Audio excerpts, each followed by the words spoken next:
Puasa Ramadan yang ke-13 tahun 1444 Hijriah atau bertepatan dengan tanggal 4 April 2023 Masehi. Perlu kami informasikan kepada para jemaah sekalian bahwa untuk kajian tayang ceramah dan zuhur siang nanti akan disampaikan oleh Dr. Husni Al-Lukman. Selanjutnya untuk ceramah subuh Ramadan pada pagi hari yang berbahagia ini InsyaAllah akan disampaikan oleh guru kita bersama Ustaz Haji Masrul Aidi LCMA. Kami persilakan dengan segala hormat. Billahi taufiq wal hidayah. Assalamualaikum warahmatullahi wabarakatuh.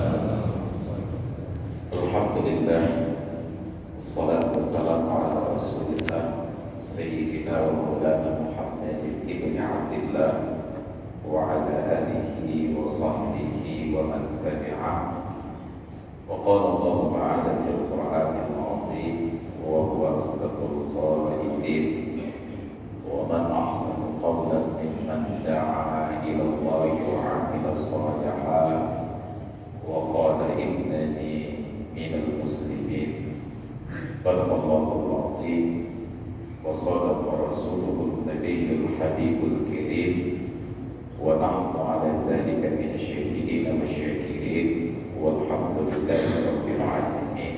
وبعد alhamdulillah syukur kehadirat Allah, salawat dan salam kepada Rasulullah, keluarga dan sahabat-sahabat beliau sekalian, kepada guru kita baik yang masih hidup ataupun yang sudah berpulang rahmatullah, hadirin dan hadirat jemaah salat subuh dirahmati Allah. Alhamdulillah di pagi hari ini kembali kita dapat berhadir dan bersilaturahmi di Masjid Jami' yang kita cintai dalam rangka hidupkan hari-hari bulan Ramadan dengan berbagai aktivitas yang bernuansa ibadah. Di dalam hadis ada dua hadis yang sangat mirip dan identik.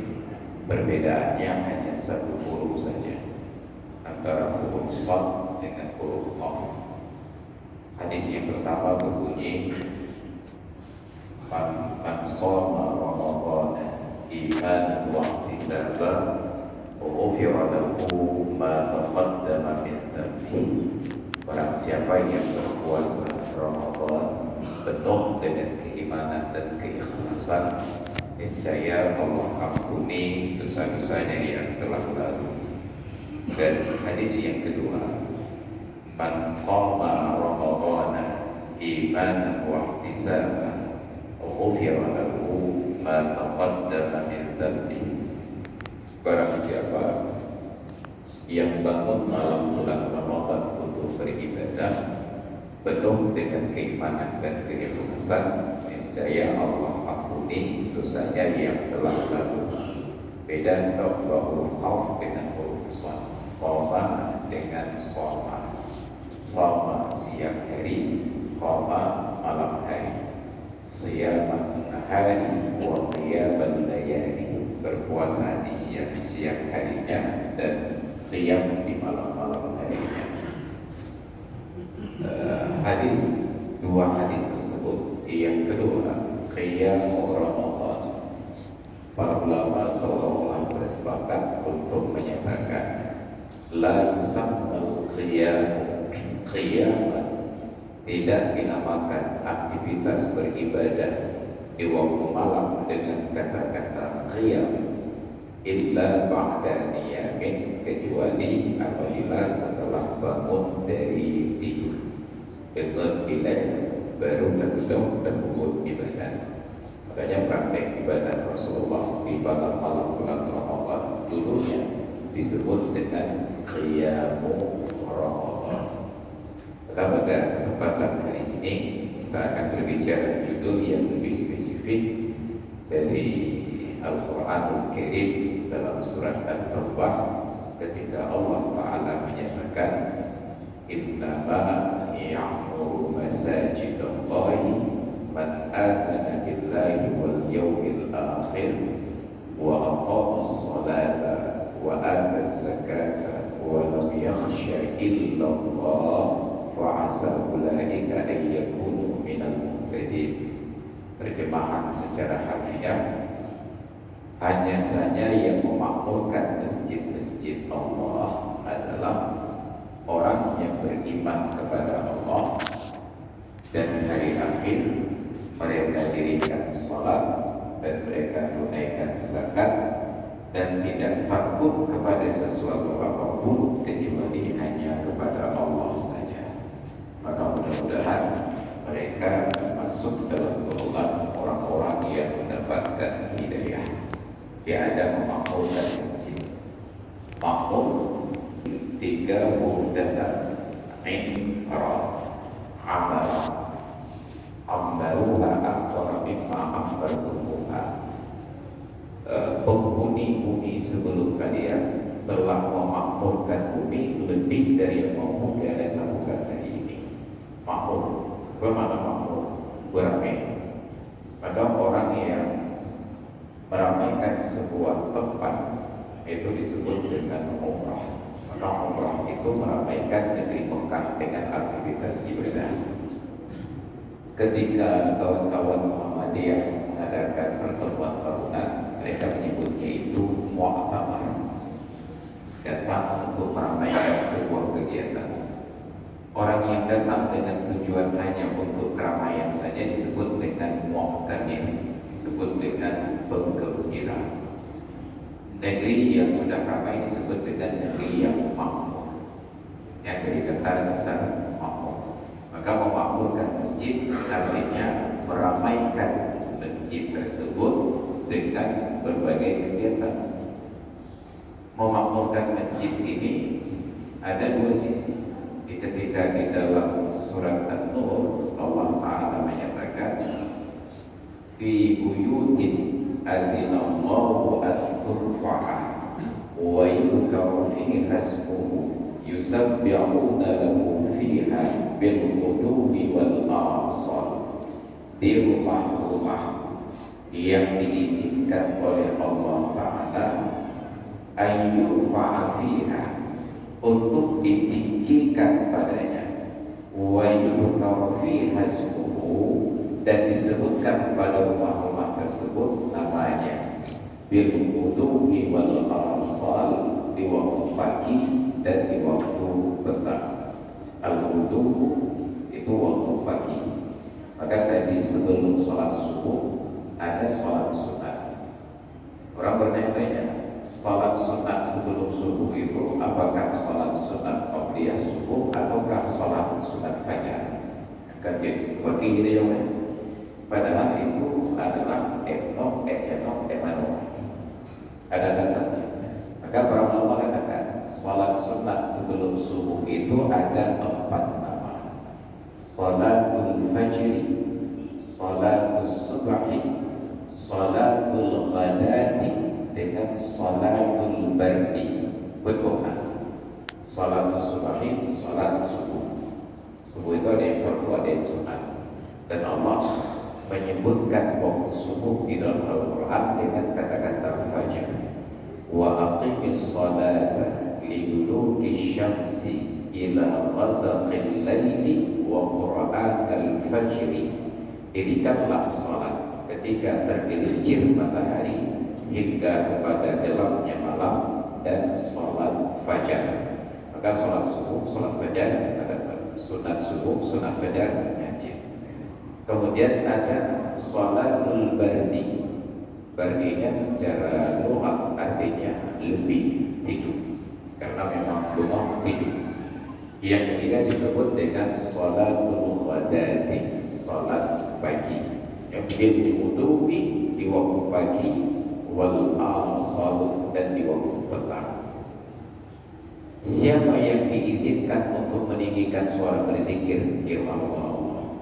Rijalun la tulhihim tijaratun wala bay'un an dzikrillah orang-orang laki-laki yang terkata bahwa masjid kan tempat menehen berinak, tempat orang laki-laki. Yang mereka ini la tulhihim tijaratun, tidak disibukkan oleh bisnis, wala bay'un, dan transaksi jual beli, an dzikrillah, dari berzikir kepada Allah Ta'ala. Artinya ketika sedang berada di dalam masjid tidak boleh ada pembicaraan terkait dengan bisnis. Maka Nabi bilang kepada para sahabat, idza ra'aita man ba'a wa bata'a fil masjidi faqulu lahu la arba'allahu tijarataka. Bila kalian melihat ada orang menjual dan membeli di dalam masjid, maka katakan kepada mereka, semoga Allah tidak berikan keuntungan di dalam bisnismu. Maka di dalam masjid yang kita pegang hanya apa terkait ibadah, terkait dengan ilmu yang merujuk kepada zikir kepada Allah. Jadi kalau setelah selesai sholat tadu pada mehnamin masjid, tapi cakra campana berhukum ke bahasa kamarnya, itu masuk dalam kategori yang dilarang. Dalam masjid hanya boleh diizinkan an-turfa'a, untuk ditinggikan. Ketika menafsirkan kata turfa'a di dalam ayat itu, para ulama memberikan dua kemungkinan. Ada kemungkinan yang ditinggikan itu adalah bangunannya, bahkan karena ada ayat Al-Quran di dalam surat Al-Baqarah menceritakan tentang kata-kata turfa'a, wa idh yarfa'u Ibrahimul qawa'ida minal baiti wa Ismail. Dan ingatlah ketika Ibrahim yarfa'u, meninggikan, qawa'ida minal baiti, fondasi Baitullah, wa Ismail, dengan putra beliau Ismail. Maka sebagian ulama menyatakan yang diizinkan untuk ditinggikan itu bangunannya. Karena itulah Ka'bah di masa Nabi Ibrahim alaihissalam sampai di masa Nabi Muhammad sallallahu alaihi wasallam tidak setinggi Ka'bah pada hari ini. Lebar pendek pokoknya. Namun ada lebar pendek, hanya sekitar buat 5 meter ketinggian. Bahkan pintu Ka'bah itu dekat dengan tanah, tinggal naik 3 anak tangga bisa masuk ke dalam. Kita berapa region pesawatnya diizinkan untuk ditinggikan. Maka hari ini kita berlomba-lomba untuk meninggikan bangunan masjid yang banyak bangunan, sehingga waktu kita lagi lebih berdiri dengan jauh anduk dan yang kau kebanyakan. Yang kedua, memahami dari siang dalam, karena kalimat meninggikan tersebut berlanjut wa yudhkara fi hasbuhu, yang diizinkan oleh Allah untuk ditinggikan dan disebutkan di dalamnya nama Allah. Maka ada yang mengatakan tinggi yang dimaksud adalah tinggi suara. Boleh di dalam masjid bersuara tinggi untuk berzikir. Maka menyana orang dalam masjid tidak boleh zikir besar suara. Yang kebayang tadi diskusi lainnya. Karena ayat ini ditafsirkan meninggikan suara untuk berzikir. Kapan waktunya? Bil ghudwi, di waktu pagi, wal asar, dan di waktu petang. Maka di dalam masjid kegiatan zikir, pengajian beliau, segala sesuatu yang tujuannya di'ala'i kalimatillah, termasuklah mengumpulkan donasi untuk perang, untuk maslahatan dan lain sebagainya. Ini penjelasan para ulama. Maka dia meninggikan bangunan, dia dalam bentuk meninggikan suara untuk berzikir. Maka jadilah makna memakmurkan masjid itu dua perkara. Memakmurkan bangunan yang menjadi lebih indah dan lebih nyaman untuk ditempati. Dan yang kedua, meninggikan aktivitas ibadah menjadi hidup kegiatannya. Dimotivasi umat Islam. Ketika hari ini kita tergabung-gabung melihat ada orang-orang yang Allah berikan kelapangan rezeki membangun masjid, sama tidak waktu.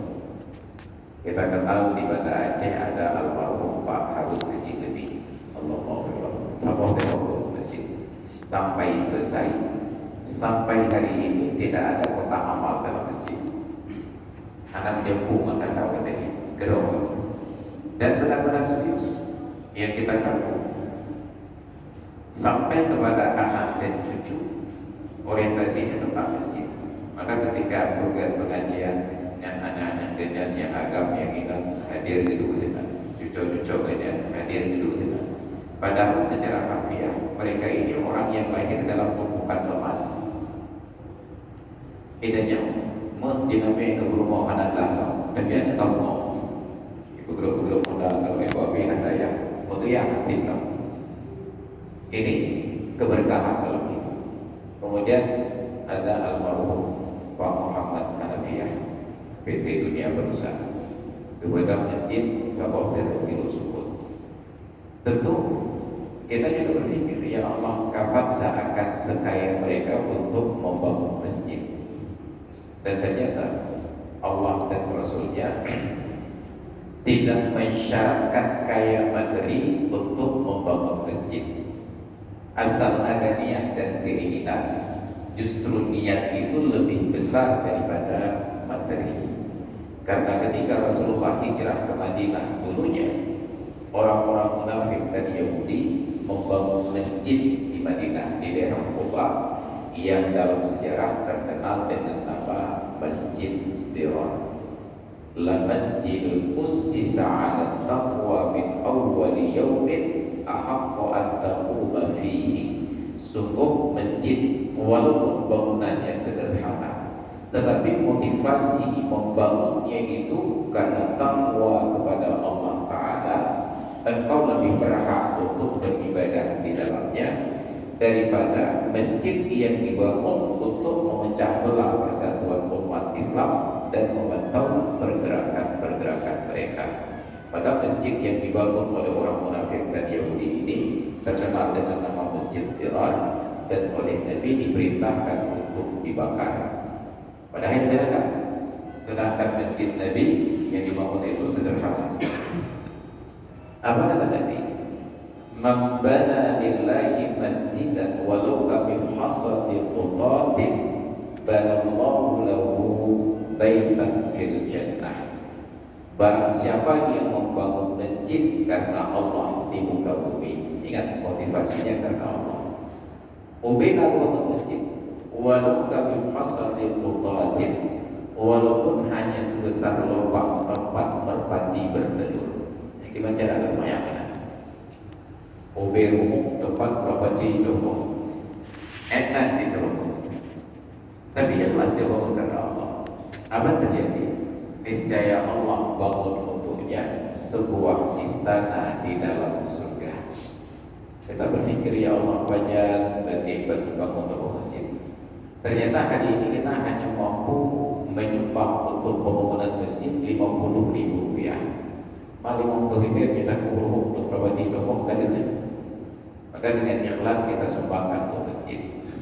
Bawa dua lupa belanja, hari ini tak perlu bawa belanja, tinggal bawa HP saja, di scan QR-nya, kris. Dan kris bahasa Indonesia, kris bahasa Aceh. Tinggal scan saja, EDB. Nah, apa yang lebih baik? Cuma berbeda dari rekening kita ke rekening masjid. Mudah dapat program. Sama pahalanya, seperti orang yang membangun masjid besar sesuai dengan kekayaan. Tapi kan beda nominalnya, Bosan. Yang satu nilainya sampai miliaran rupiah, yang ini hanya puluhan ribu rupiah. Tapi sudah ingatkan dulu, sabaqa dirhamu mi'ata alfi dirhamin. Ada sedekah 1 dirham yang mengalahkan 100.000 dirham. Bertanya sahabat, karena saat itu pemikirannya hanya tentang materi saja. Bagaimana mungkin ya Rasulullah 1 dirham mengalahkan 100.000 dirham? Dijelaskan oleh Nabi, ada seorang miskin yang punya harta hanya 1 dirham. Yang 1 dirham itu dia infakkan, persentasenya 100/100. Ketika datang seorang kaya mengambil 100.000 dirham dari tumpukan hartanya yang sangat banyak, hanya sedikit saja, tapi persentasenya itu sangat kecil. maka yang 1 dirham itu lebih tinggi nilainya daripada yang 100.000 dirham. Ada orang sanggup bangun masjid dengan nominal 10 miliar, 20 miliar, tetapi itu dari harganya yang 1 triliun. Sedangkan kita menyumbang untuk masjid hari ini 50.000 rupiah, sedangkan uang di kantong hanya 100.000 rupiah, maka kali 50% harga adakah? Maka yang diperhatikan dalam Islam adalah persentase, kualitas, bukan nominal. Bila tidak, sungguh surga lebih banyak dihuni oleh orang-orang kaya daripada orang-orang miskin. Makanya dimanapun kita melihat ada pembangunan masjid, fisik masjid, terlibatlah aktif walaupun bajut. Jadi, maka dalam makna tersebut kita sangat berharap agar masjid-masjid yang sudah selesai bangunan jangan terlalu terfokus pada meningkatkan kualitas bangunan. Umpamanya masjid kita ini sudah layak pakai, karena membludak jemaah timbullah penyakit di dalam diri kita, seperti nauzubillah penyakit mulut medan mengaceh. Sumatera Utara ketika punya pelabuhan melawat, aktivitas muat barang luar biasa. Ketika daya tampungnya sudah lebih kapasitas, mereka daripada berpikir mengalihkan kegiatan itu ke pelabuhan Protoku, lebih bersedia untuk membangun pelabuhan baru di Sumatera Utara, Kuala Tanjung. Oleh yang lebih beda ketimbang Aceh untuk menghidupkan pelabuhan Protoku. Sebab dari jalur laut antara Gede Ulawan dengan Tanah Aceh ada kita mau komodo, tapi mereka tidak mau, tetap dikembangkan lagi di Medan.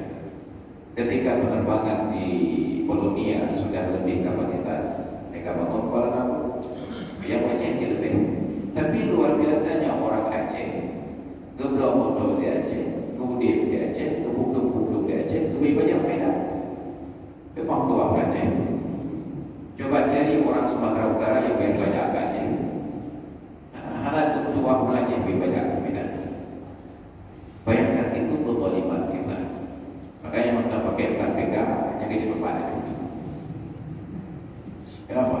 Itu sama seperti orang yang menginap di sebuah hotel, makan dan minum di hotel tersebut, tapi bilnya lagi hanya dibayar ke hotel lain. Lalu lebih bagus yang banyak.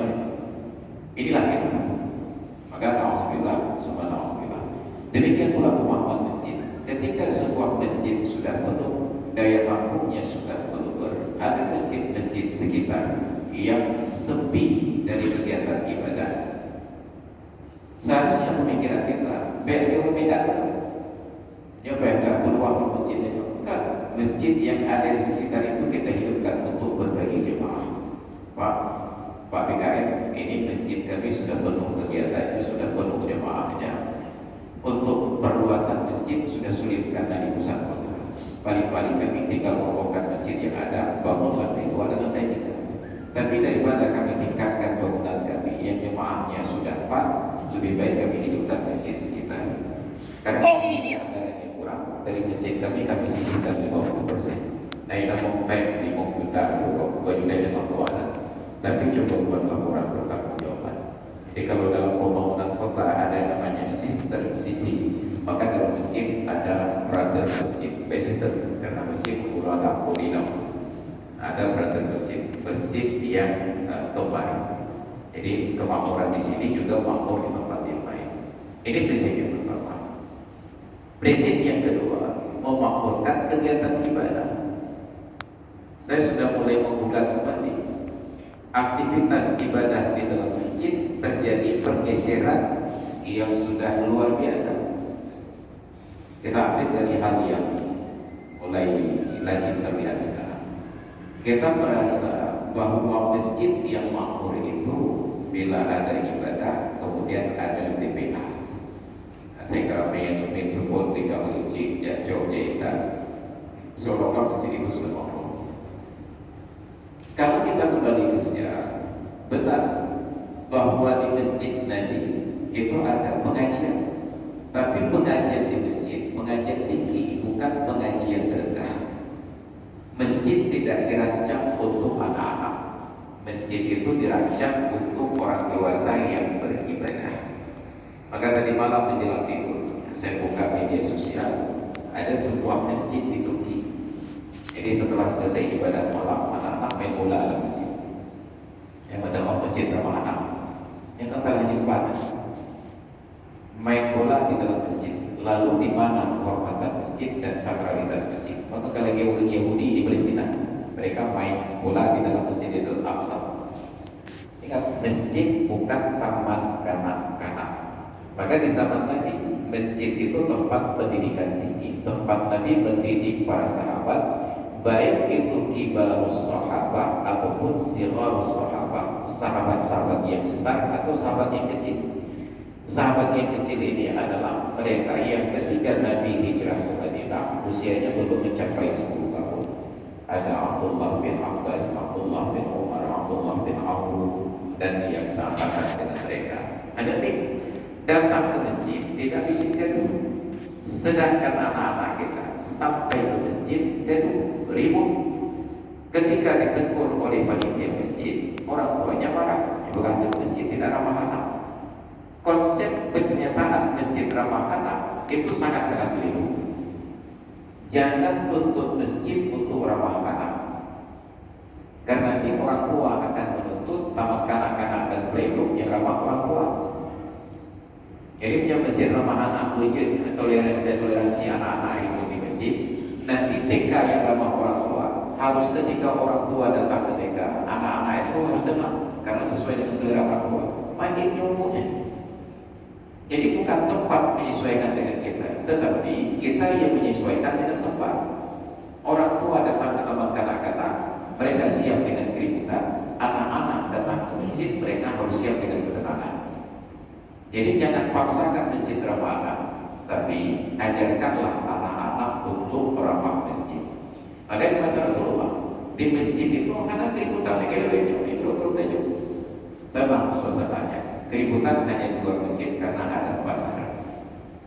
Pendidikan tinggi karena masjid Nabi itu dilaksanakan Jumat, dinamakanlah masjid jamiah.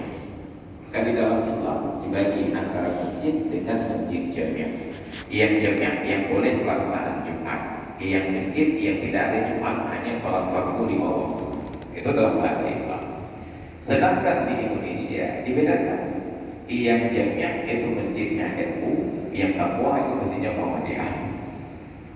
Yang tiga bukan masjid jamiah ini kan TNU Terawih 20 subuh 60 beda. Menjaga bukan takwa hanya Terawih 8 subuh 60. Di dalam fikih jamiah bertanda di masjid itu di hari Jumat ada sholat Jumat. Kalau disebut masjid berarti tidak ada pelaksanaan Jumat, hanya sholat fardu 5 waktu. Maka masjid-masjid yang ada Jumat disebutlah masjid jamiah. Dalam bahasa orang Arab hilang sebutan masjid, tinggal jamiah. Maka masjid di Al-Azhar disebut Jamiah Al-Azhar. Di sebelahnya ada masjid Husain disebut Jamiah Al-Husain. Dulu di Turki ada masjid Hagia Sophia dilaksanakan Jumat, diganti nama menjadi Jamiah Hagia Sophia. Yang dasarnya karena di masjidnya ada pengajian-pengajian. Ketika jumlah jemaah sudah membludak, maka dibangunlah ruang-ruang pengajian yang lain. Ruang pengajian yang lain ini berpindah dari nama masjid jamiah menjadi jamiah. Maka jamiah dalam bahasa Arab artinya perguruan tinggi, universitas. Sehingga kalau kita lihat Syekhul Azhar Syekh Ahmad Said At-Tawi dulunya sampai sekarang Syekh Ahmad Tayyib, setiap kali beliau berbicara selalu mengingatkan al-mutakallim bismil azhari jami'an wa jami'atan. Saya berbicara atas nama institusi Al-Azhar, baik sebagai universitas ataupun sebagai sebuah masjid. Maka tempat pendidikan tinggi bukan tempat pendidikan anak-anak. Hari ini di beberapa masjid yang ada TPA, jam 4 anak-anak sudah hadir. Orang tua berzikir dilarang, tapi anak yang berzikir tidak dilarang. Yang menyuruh doa berzikir subhanallah, subhanallah, bid'ah. Tapi begitu anak begitu selesai assalamualaikum warahmatullahi wabarakatuh, assalamualaikum warahmatullahi wabarakatuh, dipimpin oleh ustaz yang belakang subhanallah, subhanallah, tidak ada yang katakan bid'ah. Karena sudah selesai sholat, lanjut pengajian. Tidak semua orang mampu datang di awal waktu untuk sholat fardu. Nah yang semayang asar pukul 4:30, pukul 5, pukul 5:30, pukul 6, pukul 6:30. Karena dalam mazhab Syafi'i, sholat asar berakhir waktu dengan berkumandang azan maghrib. Dalam mazhab Syafi'i, 4 waktu sholat berlanjut. Zuhur habis waktu masuk asar, asar habis waktu masuk maghrib, maghrib habis waktu masuk isya, isya habis waktu masuk subuh. Tapi jangan anggap sholat subuh habis waktu masuk zuhur. Bukan anak main tua. Pokoknya yang boleh waktu itu atau subuh tidak perlu. Subuh berakhir dengan terbit matahari. Dan hari ini matahari terbit pada sekitar jam 6 lewat 20 menit yang telah. Dulu hari ini jam 6 lewat 29 menit. Ini waktu subuh. Artinya yang sholat subuh sekarang masih ada waktu. Masih ada waktu sekitar 10 menit lagi untuk sholat subuh. Kalau ada yang datang kembali untuk sholat subuh di masjid, memahami hadis Nabi, la sholata rijalil masjidi illa di masjidin. Tidak ada sholat untuk tetangga masjid kecuali di masjid. Dia pahami secara harfiah. Dan jamaah dipikir, pokoknya di masjid punya mahmudah. Dia datang sholat. Maka kita yang sudah duduk di dalam masjid ini akan melihat dengan adil. Oh ini hak kebayang Allah. Padahal secara aturan syariat dia belum berdosa. Karena sikap sinis kita menjerumuskan sebagian orang dalam perbuatan dosa. Saya berikan ilustrasi. Asar itu dalam mazhab Syafi'i habis waktu berkumandang azan maghrib. Habis berasar. Kita ambillah kemungkinan yang terburuk. Ada seorang musafir naik bus. Dia sampai kemari 15 menit menjelang azan maghrib. Dia berpikir kalau saya pulang ke rumah dulu, sampai ke rumah sudah azan maghrib, keluar sholat dari waktunya. Maka dia singgah di masjid ini, dia berwudu, dia sholat. Nah, dia di dalam. Kebetulan dia datang ini Ustaz. Kau jangan. Tak semayang asar aja. 15 menit menjelang maghrib, jangan semayang asar aja. Spontan muncul pertanyaan. Ini belum tentu ilohan semayang asar apa? Malulah beliau karena sudah terlanjur sholat. Beberapa waktu kemudian terulang proses yang sama. Beliau turun dari bus 15 menit menjelang maghrib. Untuk menyelamatkan sholat tetap di dalam waktu, beliau singgah di masjid ini untuk sholat asar 15 menit menjelang maghrib. Kalian gedung semayang, dan mau ke masjid, kena semayang, merumpok katanya. Jadi adanya apa? Oh ya, anak dia akhir macam. Lengkap dia dalam soal dua kali berumah. Karena kita tidak keluar-keluar dan beliau malu terlihat sholat asar pada jam tersebut sebab sudah dibuka pertemuan sebelumnya. Keluar dari masjid, telanjur keluar rumah. Begitu sampai rumah, Allahu Akbar, Allahu Akbar, keluar asar dari waktunya.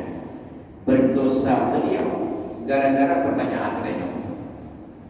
Padahal itu ini ada namanya pertemuan yang berikut, beliau tetap sholat asar di dalam waktu. Makanya di dalam agama, selama tidak bertentangan dengan syariat, jangan terlalu digugat. Seorang perempuan janda meninggal suami, walladzina yatawaffawna minkum yatarabbasna bi anfusihinna arba'ata ashhurin wa 'ashra. Orang yang meninggal di antara kalian meninggalkan istri, menahan diri selama 4 bulan 10 hari.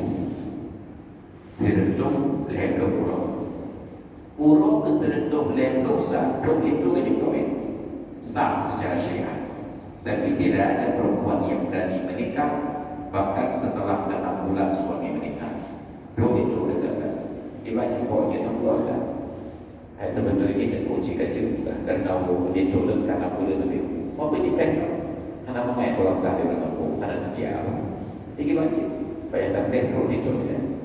Jadi tekun itu jawab.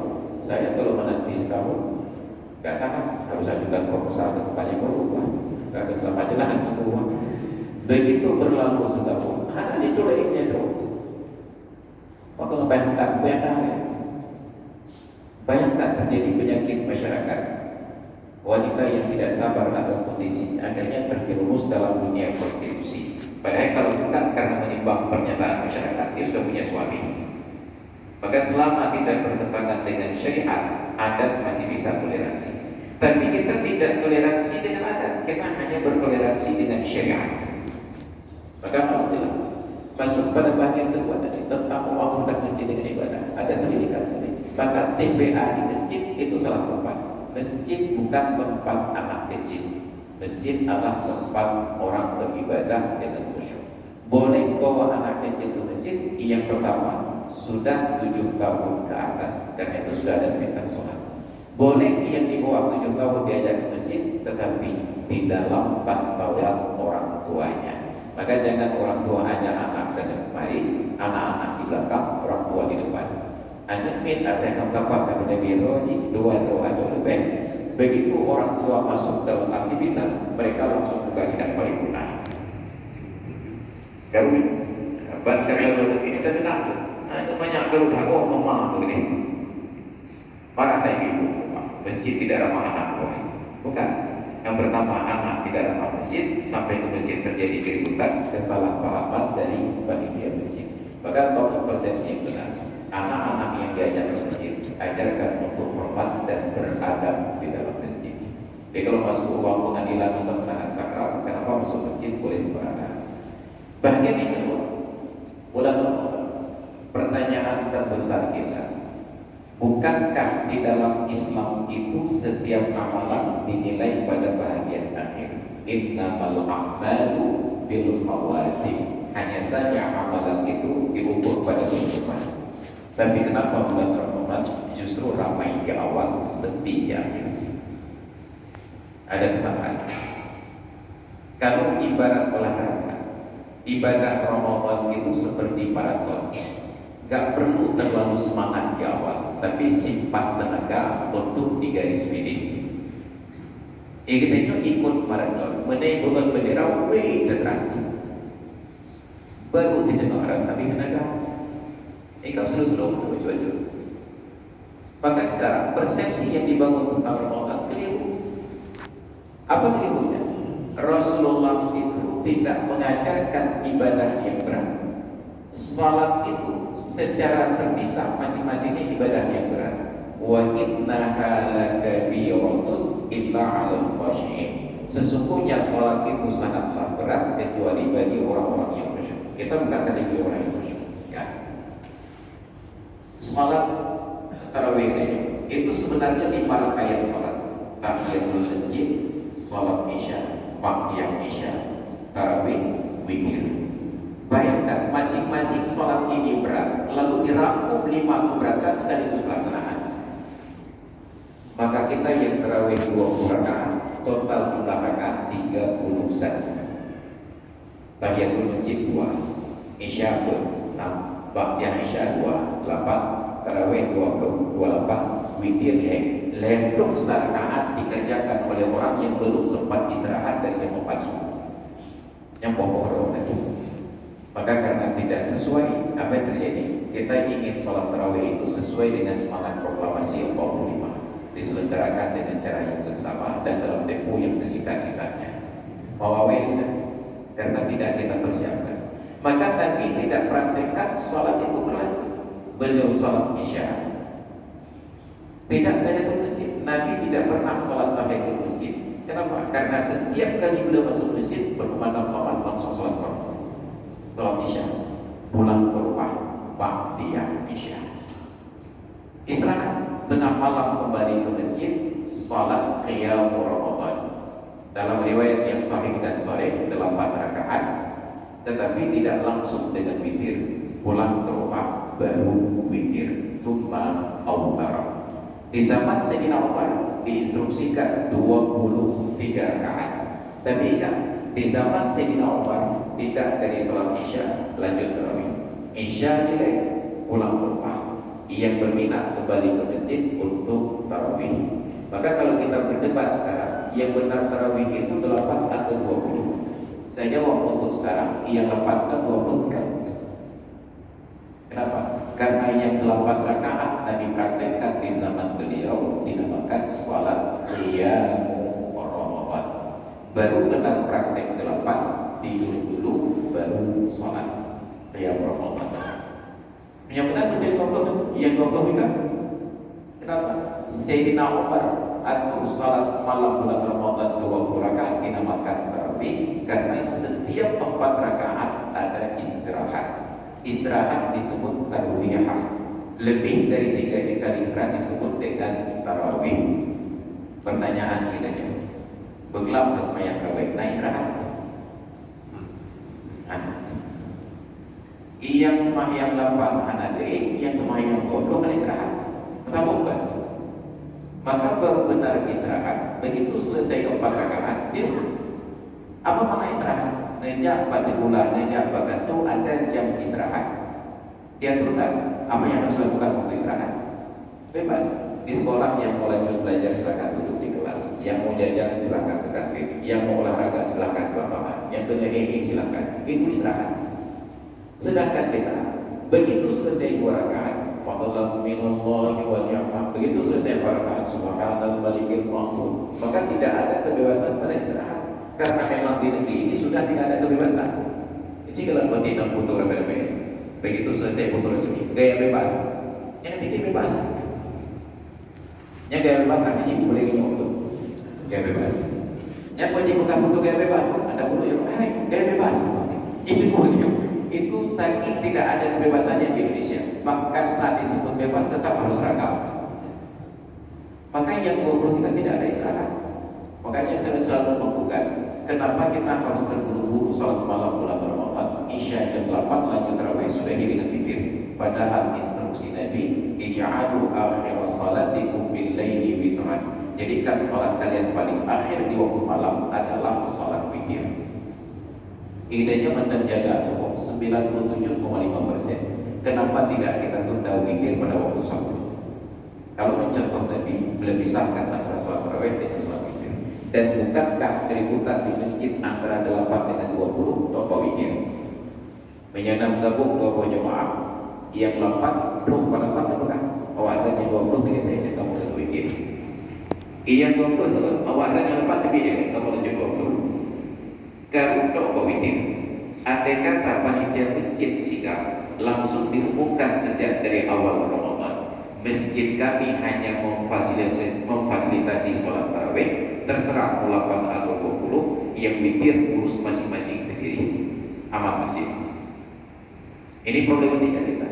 Makanya saya selalu ingatkan, Arab Saudi yang paling disiplin sholat berjamaah di awal waktu, khusus Ramadan, mereka tunda azan Isya ke jam 9 waktu Arab Saudi, padahal Isya di Arab Saudi jam 8 waktu Arab Saudi.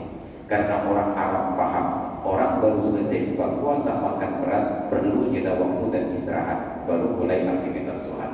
Tapi orang Aceh jauh lebih taat daripada orang Arab. Aceh kapal 4 tak ada juga. Maka alhamdulillah. Dan ini tidak dipahami oleh para pengambil kebijakan di negeri ini. Keluarlah sebuah yang ada. Yang Forkopimda ada sama mulai dari gubernur, kapolda, pangdam, KDRT sampai ketua MPU. Pada poin nomor 3, jangan ada yang buka tempat usaha di malam bulan Ramadan kecuali setelah selesai sholat tarawih. Tarawih kan bukan apa ini puasa waktu itu baru bahas kedai. Orang Aceh waktu itu baru punya kedai dan untuk kedai kopi 2 kuadai. Tapi menyolong masjid lam semayang dengan kuadai. Yang di tengah semayang nanti baca ayat minggu di bagian itu. Ini segala tahu lagi pakai kopi.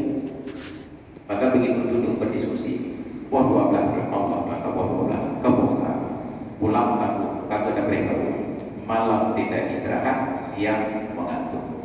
Andai kata pemerintah tidak diganti atau arahannya, diharapkan kepada warga masyarakat yang ada di Aceh agar ketika berkumandang azan Isya tutup semua tempat usaha. Tapi ingat azan Isya ini disesuaikan jam 9 atau jam 10 yang menemukan itu ya. Tapi positif belum tutup kerja. Pilihan tinggal 2. Yang mau ibadat silahkan ke masjid, yang mau istirahat silahkan pulang ke rumah. Istri tidak kehilangan suami, anak tidak kehilangan orang tua, para toki tidak kehilangan tenaga kerja. Tapi apa boleh buat? Tidak ada arahan demikian. Makanya para pemimpin kita sekarang memang tidak sanggup lagi berpikir tentang masyarakat. Makanya ke depan pilih saya. Aja berada. Maka hadirin sekalian yang dirahmati Allah, ini realitasinya. Maka salat isya Allah berikan waktu yang panjang. Jadi saya katakan di dalam Islam tidak ada narasi utamakan salat. Coba tempat betul. Tidak ada narasi utamakan salat. Yang ada jagalah salat. Hafidhu 'ala shalawati was salatil wusta wa qumu lillahi qanitin. Jaga salat 45 waktu dan salat wusta. Sedangkan yang diutamakan di dalam Islam adalah akhlak. Innama bu'istu liutammima makarimal akhlak. Hai, saya diutus oleh Allah hanya untuk menyempurnakan akhlak yang mulia. Maka untuk salat yang penting di dalam waktu, tidak mesti di awal waktu. Karena salat di awal waktu bukan harga mati. Bahkan salat di dalam waktu bukan harga mati. Sebab di negeri ini harga mati hanya ada dua. Yang pertama NKRI harga mati, yang kedua vaksinasi harga mati. Tidak divaksin bisa mati, yang sudah vaksin mati juga. Karena sedangkan sholat jangankan di awal waktu, bahkan di dalam waktu bukan harga mati. Silahkan pelajari kitab fikih. Sudah di akhir waktu mau sholat, tiba-tiba terlihat ada orang yang kecelakaan, rumah yang terbakar, orang yang tenggelam. Tunda sholat walaupun keluar waktu, selamatkan nyawa dari kematian.